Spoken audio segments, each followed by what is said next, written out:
Om Shri Gurubhyo Namaha. Namaskar. I am presenting the life of Sri Andavan Pichai briefly. I do not have the spiritual depth or the one-pointed devotion she had for Lord Muruga. Still, at the request of many devotees of Sri Andavan Pichai, I am taking the liberty of telling briefly how she shaped my thinking and life. When I was born, I was not expected to survive. My grandmother thought otherwise. At the end of a month, she named me Meera. From then on, I remember this gentle, divine being with a big kumkum on her forehead, always in a khadi maroon sari. Who was Andavan Pichai? She was born to a great scholar and lawyer, Sri Tandalam Shankara Narayana Shastri and Srimati Sita Lakshmi. The day she was born was auspicious, for an idol of Maragathavalli was presented to her father and his brother by the Raja Venkatagiri. Hence they named her Maragathavalli, but affectionately called her Matta. Sadly, her mother passed away when she was only 3 years old, and her father married again. She grew up with her siblings in a joint family and was brought up by her grandmother Sundari Pati. Maragathavalli was given in marriage at the age of 8 to a respected and prominent lawyer, Sri Mylapore Narasimha Shastri. She gave birth to 9 children, 3 of whom died very young. 2 of her sons were doctors and 2 engineers. Her daughters were both well versed in music and arts. The youngest one was my mother, Srimati Kamakshi Kuppuswamy. My grandmother is survived by 3 daughter-in-laws, 20 grandchildren, 35 great-grandchildren, and several more great-great-grandchildren. Maragathavalli's divine journey started when she was barely 10, and Lord Muruga gave her darshan and wrote Om upon her tongue with his veil. Thereafter many a song poured out of her, many times in a trance. She was asked to desist and promise not to sing by the elders. Maragathavalli was emotionally torn and sad at not being able to sing her Lord's praises, and told him so. He promised her that he himself would come and free her of her promise, and that her soul would forever be immersed in him. It is generally assumed that this was a harsh imposition on her. It should be remembered, however, that nothing happens without the Lord's will. It was as though Lord Muruga himself wanted to test her, to see if she would immerse herself in her worldly duties and forget about him, or keep him in her heart forever. This is revealed in the verses she penned as Charitram. It is in this particular work that she revealed how she had been stopped from singing his praises, and how Lord Muruga himself came and told her that the barriers had been removed. My grandmother used to call herself Pichi, as one meant for the darshan of her Lord. Indeed, Lord Muruga came and told her, Pichi ni, ennel paadu.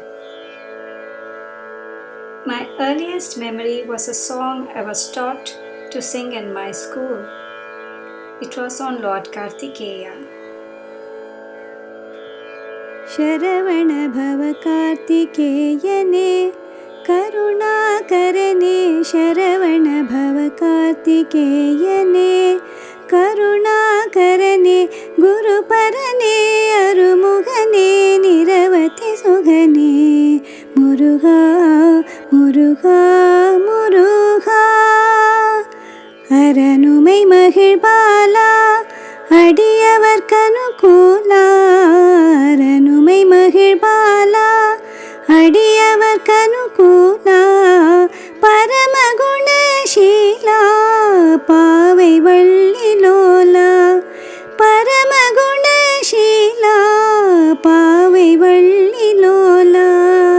Sharavana ಭವ ಕಾರ್ತಿಕೇಯನೇ ಕರುಣಾಕರನೇ ಗುರುಪರನೇ ಅರುಮುಗನೇ ನಿರವತಿ ಸುಗನೇ Murugha Murugha Murugha. In the year 1952, the song Ullam Uruhudada came as she sat leaning against a pillar in the Kalikamba temple, watching the Abhishekam of Lord Muruga. Many of her family members, Sri T.T. Pani, who has published many of her works, and a young devotee named Ramani, were all beside her. Andavan Pichai saw Balamurugan walk out from the idol towards her, and this song came pouring in an emotional outburst, and she called it Ullam Uruhudada. Sri T.T. Pani wrote it down as she was singing it, and the next day had it printed. The Dharmakartas of the temple decided there and then to engrave it for eternity on a marble slab in front of the Lord Muruga's Sannidhi. It is still there, gracing the temple corridor in the Kalikamba temple. Andavan Pichai viewed Lord Muruga as Balamurugan, and so she ended all the lines with Ada. T.M. Soundarajan came to see her and requested if he could change Ada to Ayya, since he did not feel he had the divine vision of seeing Lord Muruga as a child. She gave her gracious permission, and since then that song has become an iconic song. உள்ள முருகுதடா முருகா உன்னடி காண்கையிலே அள்ளி அணைத்திடவே எனக்குள் ஆசை பெருகுதடா அன்பில் உருகுதடா மனதில் ஆர்வம் பெருகுதடா முருகா அன்பில் உருகுதடா மனதில் ஆர்வம் பெருகுதடா என் பாவம் தீர்ந்ததடா இனியோர் துன்பமும் இல்லையடா என் பாவம் தீர்ந்ததடா இனியோர் துன்பமும் இல்லையடா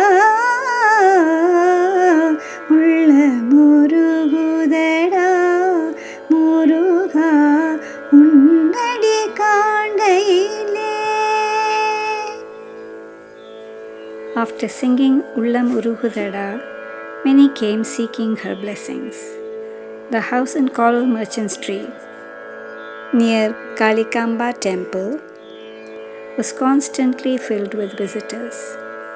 Her family was not happy with the situation, especially since her elder son was a practicing doctor and her husband a practicing lawyer. Understanding their dilemma, she decided to go to Delhi to be with her daughter Kamakshi Kuppuswamy. While she was there, a group of devotees came to see her and told her that they were going to Rishikesh and would like her to go with them. Destiny was propelling her to go towards what she was to become.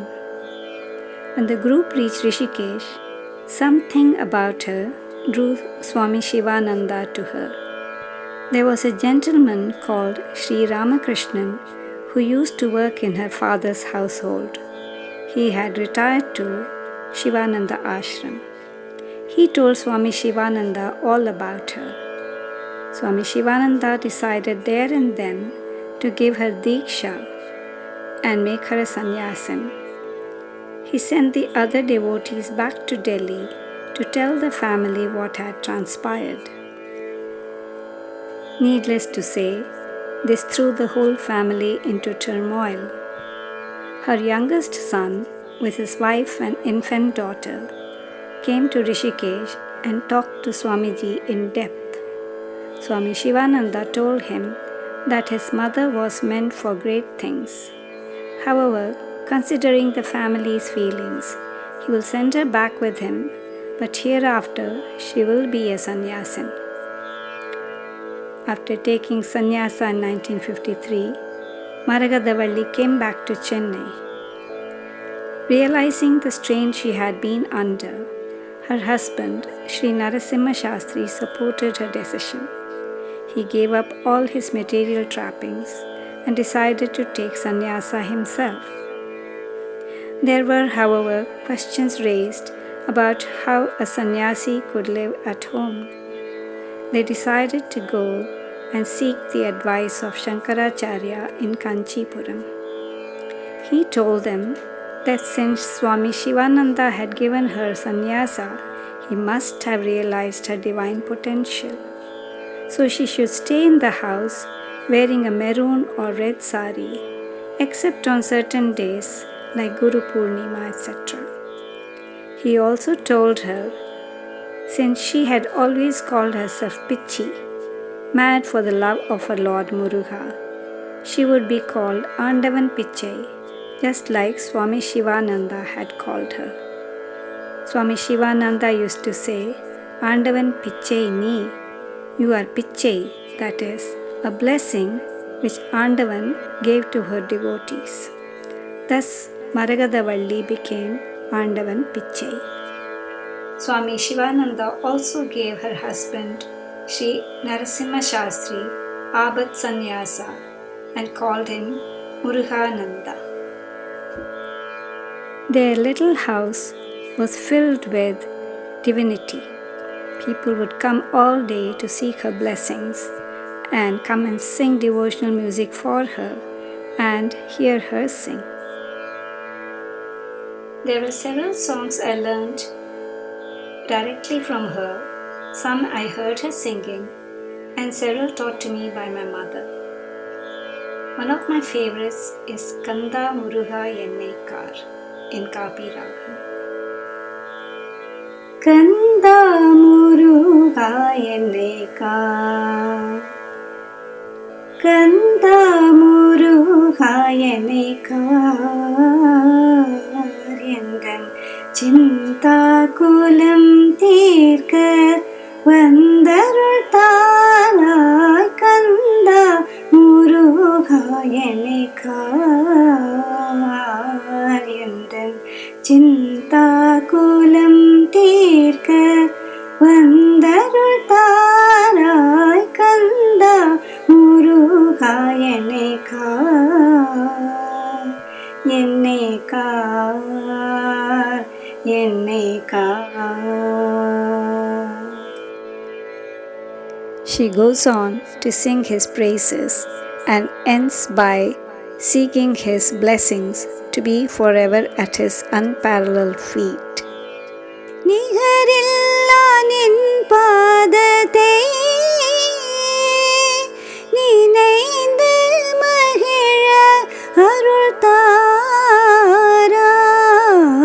கந்தா முருகா என்னைக்கார், எந்தன் சிந்தா குலம் தீர்க்க வந்தருள் தாராய், கந்தா முருகா என்னைக்கார், என்னைக்கார்,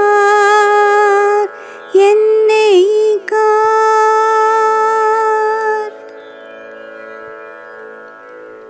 Her husband, Sri Narasimha Shastri, was a great devotee of Devi and would do Devi Manasa Puja every day. Many would come to attend these little pujas. It was a spiritual sanctuary for many. Andavan Pichai looked after this great soul, as she called him, until he passed away in 1968. Thereafter, she moved to a small kutir in Vaishnavi Ashram, which was pre-arranged for her by Narasimha Shastri before his demise. From here on, her divine journey took her in many new directions and to many new places. These will be covered in Part 2. Om Sharavana Bhava Shanmukham Tarakam.